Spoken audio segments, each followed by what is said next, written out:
Allahumma inni as'aluka bi'anni ashhadu annaka antallah. Bismillahirrahmanirrahim.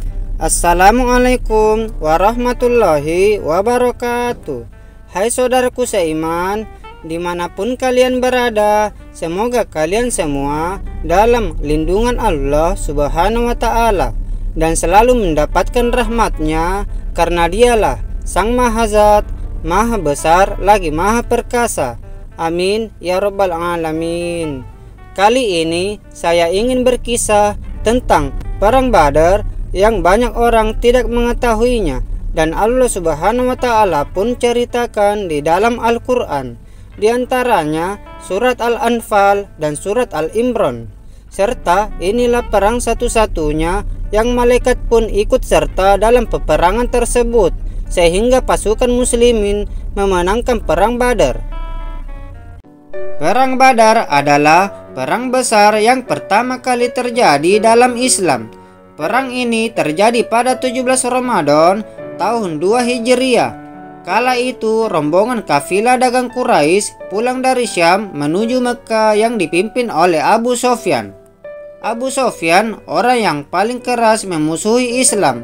Tetapi pada saat pembebasan kota Mekah terjadi, Abu Sufyan masuk Islam. Kafilah dagang Quraisy ini membawa harta kekayaan penduduk Mekah yang jumlahnya sangat melimpah, yaitu sebanyak 1000 unta, serta harta benda yang nilainya tidak kurang dari 5000 dinar emas. Kalau dirupiahkan sekitar 18 miliar. Kalau ditotalkan dengan harta untanya mencapai kurang lebih 50 miliar. Wow, nominal yang sangat fantastik.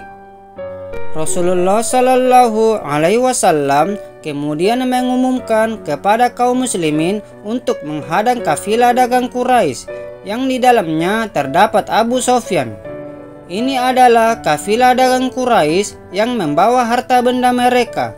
Hadanglah kafilah itu, semoga Allah Subhanahu wa ta'ala memberikan barang rampasan itu kepada kalian, karena barang itu hak kalian yang mereka ambil. Hingga akhirnya hal tersebut yang menyebabkan terjadinya Perang Badar. Pasukan muslimin berjumlah 314 orang dengan Nabi Muhammad Sallallahu Alaihi Wasallam, dan persiapan perangnya begitu sederhana. Tidak memakai baju perang, senjata perang pun seperti tombak, anak panah, dan pedang hanya 1-3 batang saja yang dimilikinya setiap orang, serta 2 orang yang menunggangi kuda dan kebanyakan pejalan kaki, karena tujuannya keluar hanya ingin menghadang kafilah Quraisy, bukan untuk berperang, tetapi Allah Subhanahu wa ta'ala berkehendak lain. Tanpa rasa gentar, Rasulullah Shallallahu Alaihi Wasallam dan pasukannya berangkat dari Madinah menuju Badar. Sementara itu, dari pihak kaum Quraisy memiliki 1000 personil perang, terdiri dari 200 pasukan kuda dan 800 pasukan unta. Mereka juga dilengkapi dengan 600 baju besi serta anak panah, tombak, pedang yang begitu banyak. Dengan taktik dan siasat dari Rasulullah Shallallahu Alaihi Wasallam, pasukan Islam sampai terlebih dahulu ke mata air Badar. Hal ini menjadi taktik dan siasat bagi pasukan Muslim, supaya mereka memiliki cadangan air di tengah lembah gurun Badar. Pada malam harinya, dengan izin Allah Subhanahu wa ta'ala turun hujan.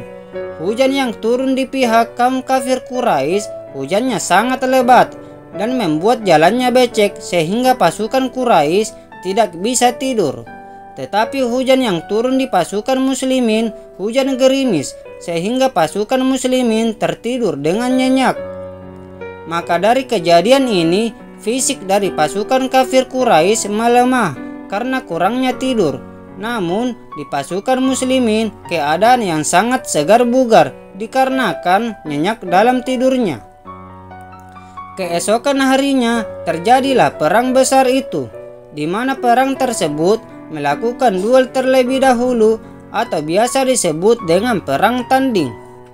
Lalu keluarlah masing-masing 3 orang dari kedua pasukan ini. Tetapi 3 orang dari kaum kafir Quraisy dikalahkan semua dengan pasukan muslimin.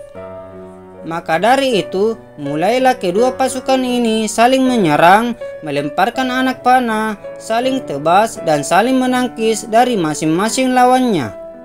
Kemudian Nabi Muhammad SAW yang didampingi oleh Abu Bakar berdoa kepada Allah Subhanahu wa Ta'ala, "Ya Allah, penuhilah janjimu padaku. Ya Allah, berilah apa yang telah Engkau janjikan padaku. Ya Allah, jika pasukan Islam yang berjumlah sedikit ini musnah atau terkalahkan, niscaya tak ada lagi orang yang akan beribadah kepadamu di muka bumi ini."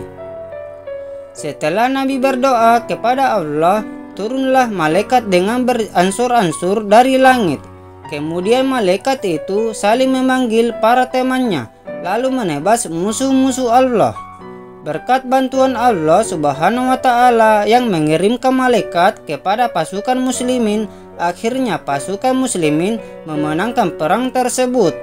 Setelah perang berakhir, Nabi Shallallahu Alaihi Wasallam berkata kepada seluruh sahabatnya, "Maukah engkau mengetahui korban-korban para malaikat? Sesungguhnya perbedaan korban kalian dengan korban malaikat ialah di ujung-ujung jarinya dan potongan lehernya terdapat luka bakar. Dan jika engkau melihat korban yang memiliki luka bakar tersebut, berarti ia telah dibunuh oleh malaikat." Kejadian perang Badar diceritakan Allah Subhanahu wa Ta'ala di dalam Al-Quran, surat Al-Anfal ayat 9. "Ingatlah ketika kamu memohon pertolongan kepada Tuhanmu, lalu diperkenankannya bagimu. Sesungguhnya aku akan mendatangkan bala bantuan kepada kamu dengan 1000 malaikat yang datang secara berturut-turut." Dijelaskan pula di surat lainnya, yaitu surat Al-Imran ayat 123 dan 124. "Sesungguhnya Allah telah menolongmu dalam peperangan Badar, padahal kamu adalah ketika itu orang-orang yang lemah. Oleh sebab itu, bertakwalah kepada Allah agar kamu mensyukurinya. Ingatlah ketika kamu mengatakan kepada orang mukmin, 'Apakah tidak cukup bagimu Allah membantumu dengan 3000 malaikat yang diturunkan dari langit?' Demikianlah kisah ringkas dari perang Badar yang terjadi di tahun 2 Hijriah, peperangan pertama yang dihadapi oleh kaum muslimin, dan perang ini dari jumlahnya tidak seimbang. 314 pasukan muslimin melawan 1000 pasukan kafir Quraisy dengan perlengkapan senjata yang lengkap, tetapi Allah memenangkan jumlah yang sedikit, yaitu pasukan muslimin. Jadi jumlah tidak menentukan kemenangan. Semoga kisah ini bermanfaat dan dapat dijadikan pelajaran. Kurang lebihnya mohon dimaafkan. Yang benar semua datangnya dari Allah Subhanahu wa Ta'ala yang Maha Benar. Dan jika ada yang salah atau melenceng, semuanya datang dari saya pribadi tentunya.